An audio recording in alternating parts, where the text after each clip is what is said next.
LPU ప్లేస్మెంట్ల రికార్డులు సృష్టిస్తోంది. Final year student 2.5 కోట్ల ప్యాకేజ్ పొందుతున్నారు. 1700 మందికి పైగా ఎల్పీయూ స్టూడెంట్స్ 10 లక్షల నుంచి 2.5 కోట్ల ప్యాకేజెస్ పొందారు. విద్యా విప్లవం ప్రారంభమైంది లవ్లీ ప్రొఫెషనల్ యూనివర్సిటీలో. సోషల్ మీడియాలో పెద్దపల్లి ఎంపీ వంశీకృష్ణ వ్యాఖ్యలు వైరల్ గా మారాయి.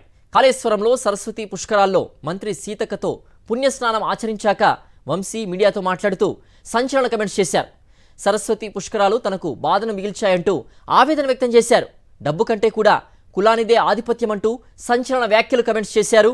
రాజ్యాంగంలో ఆర్టికల్ 14, 15 క్లాస్ బి, 17 అందరికీ సమానత్వం, అంటరానితనం నిషేధం అనే అంశాలని ప్రస్తావించారు ఎంపీ వంశీ. మంత్రి సీతక్క ముందే తన అసంతృప్తిని వెళ్లగక్కారు పెద్దపల్లి ఎంపీ. గత కొద్ది రోజులుగా తనకు ప్రోటోకాల్ దక్కడం లేదంటూ ఆవేదన వ్యక్తం చేశారు.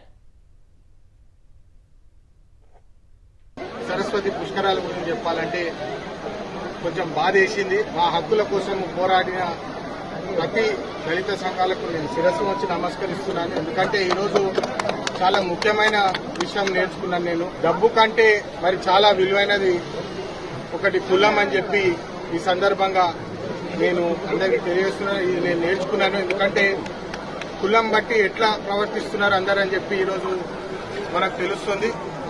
అందుకనే ఈరోజు చాలా ముఖ్యము. మన రాజ్యాంగంలో article 14 equality to everybody, article 15B and article 17 untouchability against, ఇంకా రిలీజియస్ ప్లేసెస్ లో అందరికీ హక్కులు ఉన్నాయని చెప్పి ఈ సందర్భంగా మళ్ళొకసారి గుర్తు చేస్తూ ఈ పుష్కరాలకు వచ్చిన ప్రతి ఒక్కరికి మంచిగా వాళ్ళ భక్తులు క్షేమంగా వచ్చి వెళ్లాలని చెప్పి కోరుకుంటూ ముగిస్తాను. ధన్యవాదాలు.